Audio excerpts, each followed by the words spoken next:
టిట్కో గృహాలకు 15 రోజులుగా నీళ్లు రాలేదని ఖాళీ బిందెలతో పొంగనూరు పట్టణం గూడూరుపల్లి వద్ద మహిళలు రోడ్డుపై బైఠాయించి ధర్నా నిర్వహించారు. టిట్కో గృహాలకు 15 రోజులుగా నీళ్లు రాలేదని ఖాళీ బిందెలతో ధర్నా నిర్వహించారు. అధికారులు స్పందించి తక్షణమే త్రాగునీటి సమస్యను పరిష్కరించాలని మహిళలు డిమాండ్ చేశారు. ప్రజలకు త్రాగునీటి సౌకర్యం కల్పించలేని దౌర్భాగ్య స్థితిలో అధికారులు ఉన్నారని మహిళలు ఆగ్రహం వ్యక్తం చేశారు. నీళ్ళు రావడం లేదు, ఎవరు పట్టించుకోవడం లేదు, మేము ఎవరికి చెప్పాలా, మా గురించి ఎవరు కేర్ తీసుకోలేదు. తాగే నీళ్ళు చూస్తే వాళ్ళు మాకు తెలియదమ్మా అంటున్నారు. మీరే చూడండి సార్, నీళ్ళు రావడం లేదు, ఏడేవాడలో ఉన్నాము. నైట్ అయితే మళ్ళీ పారాలంటే నీళ్ళు 3-4 రోజులైనా నీళ్ళు రావు. పైకి నీళ్ళ చాలా పైకి కిందకి దిగాలంటేనే కష్టమైపోతున్నాను.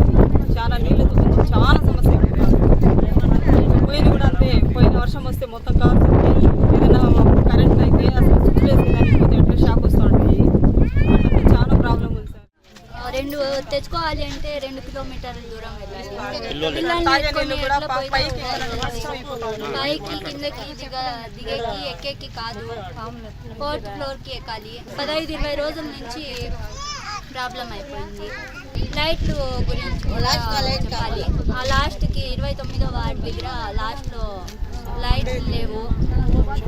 చెట్లు కూడా ఏమీ లేదు. ఎవరికి చెప్పినా చేసేలేదు. పట్టించుకునే వాళ్ళు ఎవరు